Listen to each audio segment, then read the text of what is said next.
Baruch HaShem, we harvested sweet potatoes this week and at the end of last week. They don't look too bad. We saved the best for last, though. Or at least these are the last, and they're the best.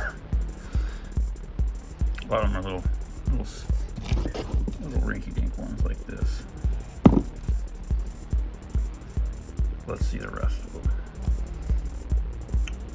These are the really crusty ones. A bunch of them got frost. I harvested ones in a bed last Friday, a week ago from when I'm recording this. Right before the first hard frost. It wasn't that hard, but hard enough to, sweet potatoes, it doesn't take much to mutilate them. The funny thing is, the stuff under the tree, the second, from the first hard frost, I cut down, let's go look at it. You probably can't tell, and neither can I, under all the muck in the compost pile here, but I cut down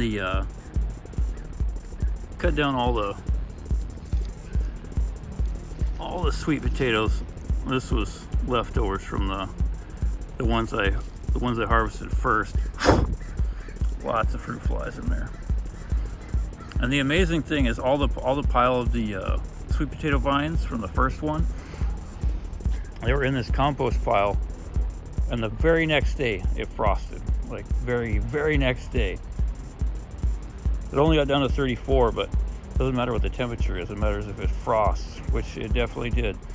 But the really amazing thing, all the stuff that was still in the beds that was exposed, it got frosted and toasted.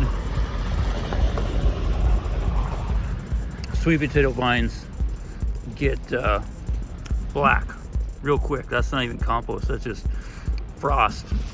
They turn black and start to rot, degrade real quick. But the amazing thing, these are under this big tree,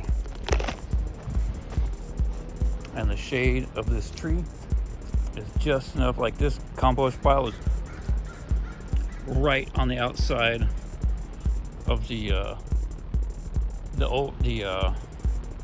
forget what it's called, the drip ring, the outer perimeter of the tree, like covers right to the edge of this compost pile, and everything under the tree didn't get frosted. Like all the vines that were tossed in here, they were still green as could be the next day, where everything in these containers are all harvested now, but everything in these was totally crispy black.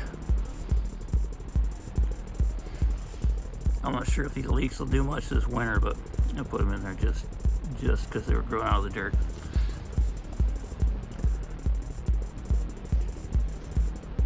A person, guys, how I've told you, you can learn Torah from everything, especially whatever you got your hands in the most. For whatever reason, God gives me insights from the dirt. And there's one from this tree.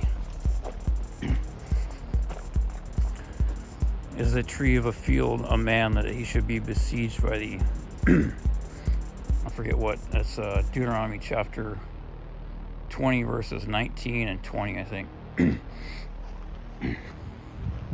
Talks about laws of war in Parashat Shoftim, right before Kittitzei.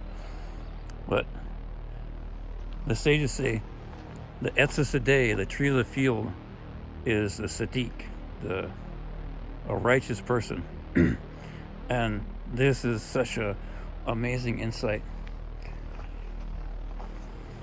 You can't see it because everything's covered in muck and buried in there, but the stuff that was close to the tree was protected by the frost, and everything that was outside, away from the Etz HaSadeh, away from the closeness of the righteous person, got mutilated. There's nothing left in these pots. They're all harvested, salvaged what was able to, and all the vines are just totally mutilated.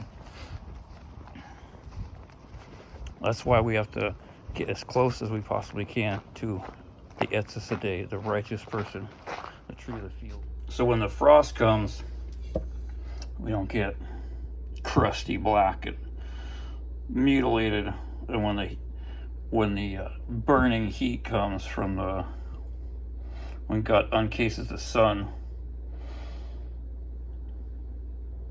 so we don't get scorched. You know, this reminded me of what Cain's offering probably looked like in the book of Genesis. And it's chapter 4, beginning of chapter 4. Cain gave him some less than first fruits, and they probably look something like this. Like, here's all the garbage, God. Here you go. Well, it says that Abel gave God an offering from the first of his flocks. And Cain, it just says he gave of his an offering of his fruits of the ground. Doesn't say first or good, or says some stuff, Probably look like this. Probably thought, I'm going to save all the best stuff to eat. God doesn't need our stuff. We need God. And like God says in Genesis chapter 4, verse 7, surely if you improve, there is hope for you. And if not, sin crouches at the door. There's always hope to do teshuvah. If we improve ourselves, if we refine our character traits, if we learn and apply what we learn with God's help, He will accept our offering. Even if it looks like this, as long as this is the best we have, God will take it. But we can't give Him our second best. We have to give Him the best, and this is not the best. I'm going to eat this because I've got to eat it before it goes to the compost pile. You don't have to be like this extreme when you low tashit, don't be wasteful. You don't have to go to this extreme. I'm just, I'm a makmir, I'm stringent in this for whatever, I don't know, I feel like I go crazy sometimes. It's ridiculous, but you don't have to be this extreme unless it's coming to save your soul. When it comes to saving your soul, doesn't matter how crusty and horrible and disgusting it is, you always got to do everything that you possibly can to salvage whatever is salvageable. Hopefully it's every soul, every single soul on planet Earth. One at a time. One at a time. Just one more. Maybe it's you. Baruch HaShem. You guys know how we were talking about how when you're doing something right, when all your Torah learning lines up. This is To Be a Jew, pages 276 and 277, talking about redemption of the firstborn.